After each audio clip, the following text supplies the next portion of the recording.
I-am zis că nimic n-aș vrea, că mi-a dat deja.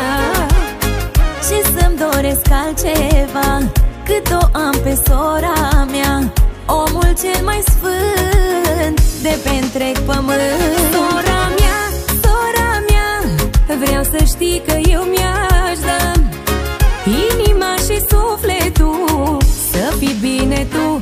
Sora mea, darul de la Dumnezeu. Știu că ți-ai dat și viața, să fiu bine eu.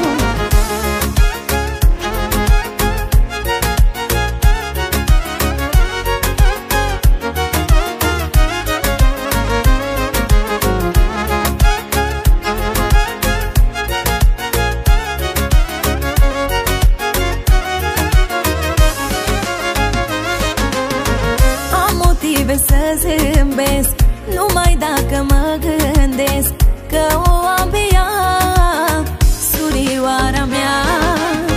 Lumea de ar dispărea, să rămân doar eu cu ea. Nu m-aș supăra că o am pe ea.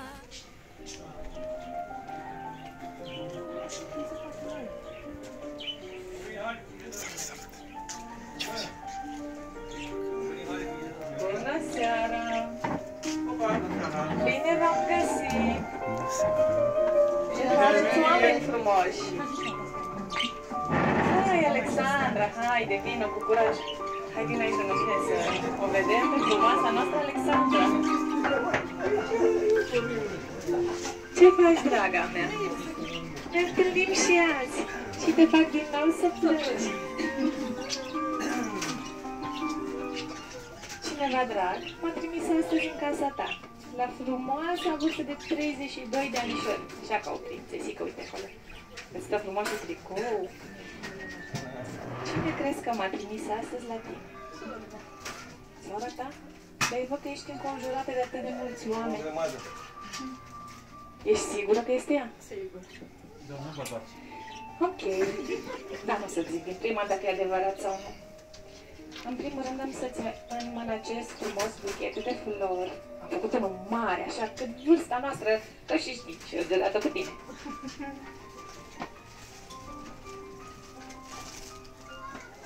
Ți-am adus așa un buchet colorat, care să-l descriu puțin. Îți doresc ca viața ta să fie la fel de colorată, la fel de înfloritoare și la fel de frumoasă, precum sunt aceste flori pe care le-ai primit din sufletul cuiva drag. Cuiva care te iubește foarte mult. Eu am venit pregătită cu un cadou pentru tine, am venit pregătită cu un tort, cu o felicitare și cu o melodie. Aoleu, ce ți-am făcut eu?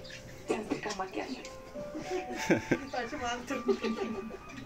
Hai să-ți spun frumoasa melodie, să vedem dacă într-adevăr este de la surioara ta sau poate de la unul din invitații tăi din această seară. După care îți mai și cadou, și te-și felicitare. Așa să mă ajut puțin.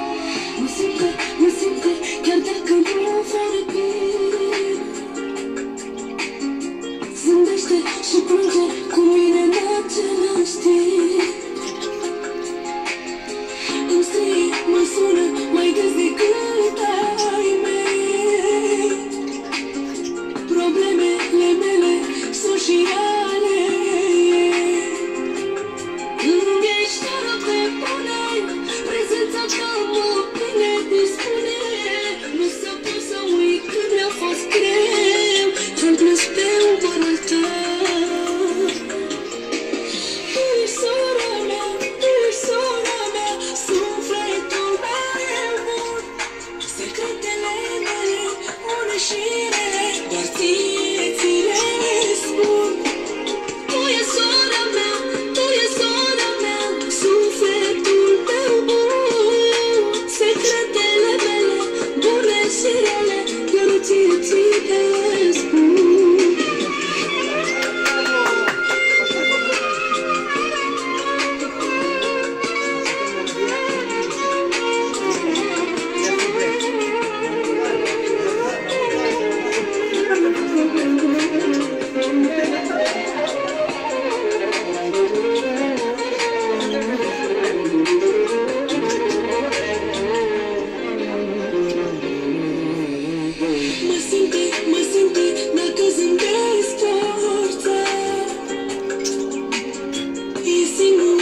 știu ce gândesc una și cealaltă.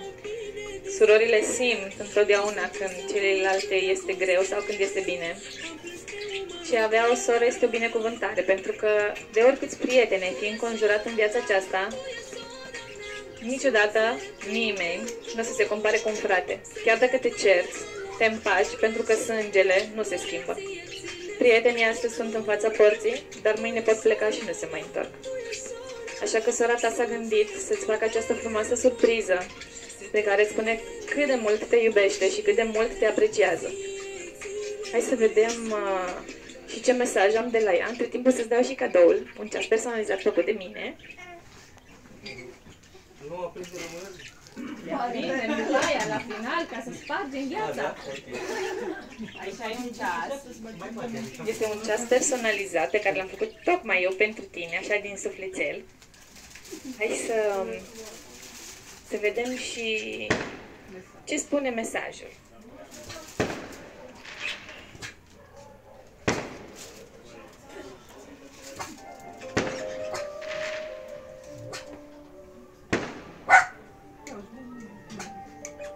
Draga mea soră, acest mesaj este pentru tine.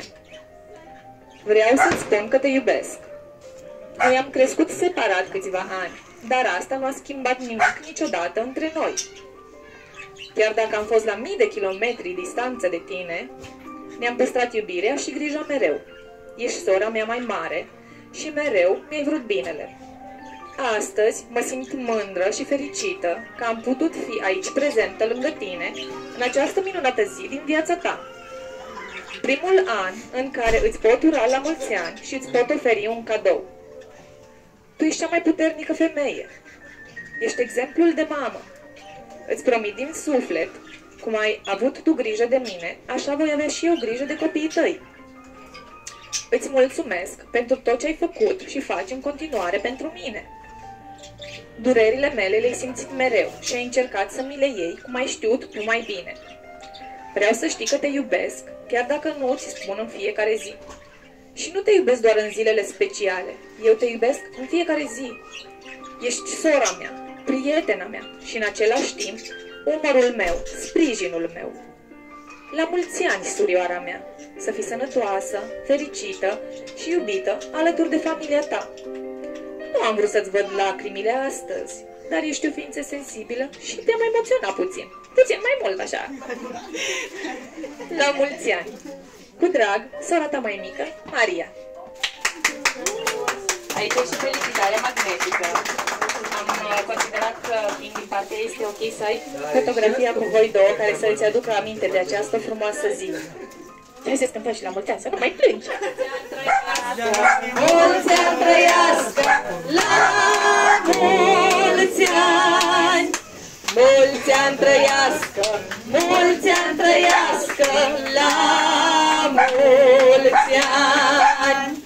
Cine să trăiască, cine să trăiască, la mulți ani! Alexandra să trăiască și să nu îmbătrânească, la mulți ani! Și-altă dată, o să o facem și mai lată. Și-altă dată, o să o facem și mai lată. Iuhu! Să fii sănătoasă, Alexandra! Strop! Bravo! 23, să rămână pe loc! Să rămâi pe loc, să nu mai îmbătrânești, să fii mereu la fel de frumoasă, să fii la fel de puternică. Deja avem 3 copilași care au nevoie de tine și să ne întâlnim tot timpul zâmbind și să te mai fac să plângi așa de bucurie, că și ieri te-am făcut și azi te-am făcut cel mai frumos decât atât. Ce le transmiți? Hai să le transmiți aici de față cu mine câte ceva, că așa-i frumos. Uite-ți în microfon. Le mulțumesc frumos tuturor că stă alături de mine. În ultimul rând, mulțumesc familiei, prietenilor și iubiților mei.